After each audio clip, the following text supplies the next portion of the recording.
Yashbir out নিয়ে মুখ খুললেন রোহিত, বোর্ড কর্তারও বড় মন্তব্য। ম্যাচের টার্নিং পয়েন্ট পরিস্থিতি, আনফিল্ড আম্পায়ার অবশ্য কোনো সাইড পাননি, সে কারণে নট আউট দেন জোয়েল উইলসন। রিভিউ নেন আজি ক্যাপ্টেন কামিন্স। স্বাভাবিকভাবেই তৃতীয় আম্পায়ারের কাছে যায় সিদ্ধান্ত, আর এই নিয়েই বিতর্ক।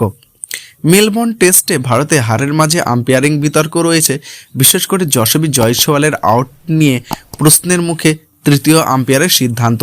প্যাট কামিন্স লোয়ার বাউন্সারকে হুক শটের চেষ্টা করেছেন যশবী, যদিও কানেক্ট করতে পারেনি।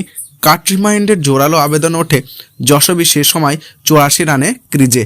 ম্যাচের টার্নিং পয়েন্ট পরিস্থিতি, আনফিল্ড আম্পায়ার অবশ্য কোনো সাউন্ড পাননি, সে কারণে নট আউট দেন জোয়েল উইলসন। রিভিউ নেন আজি ক্যাপ্টেন কামিন্স। স্বাভাবিকভাবেই তৃতীয় আম্পায়ারের কাছে যায় সিদ্ধান্ত, আর এ নিয়েই বিতর্ক। রিভিউ দেখা যায় গ্লাভস এবং ব্যাটের পাশ দিয়ে যাওয়ার সময় ক্লিপতে কোনো স্পাইক নেই দেখে আউটের সিদ্ধান্ত নেন। স্লিকাতে কিছু না পাওয়ার আরও আনফিল্ড আম্পায়ারের সিদ্ধান্ত বিবর্তন করার প্রশ্ন ওঠে। ভারতীয় ক্রিকেট বোর্ডের সহসভাপতি রাজীব শুক্লাও এই ঘটনায় ক্রুদ্ধ। টেকনোলজি থাকার পরেও যদি এমন সিদ্ধান্ত নেওয়া হয়, তা নিয়ে ক্ষোভ হওয়ারই কথা। ম্যাচের শেষে অধিনায়ক রোহিত শর্মাকে সাংবাদিক সম্মেলনে এই নিয়ে প্রশ্ন করা হয়। রোহিত বলেন, এটা নিয়ে কি বলা উচিত জানি না, খালি চোখে যতটা দেখেছি মনে হয়েছে কিছু একটা টাচ ছিল, ধরে নিচ্ছি বল ব্যাটে বা গ্লাভসে ছুঁয়েছিল।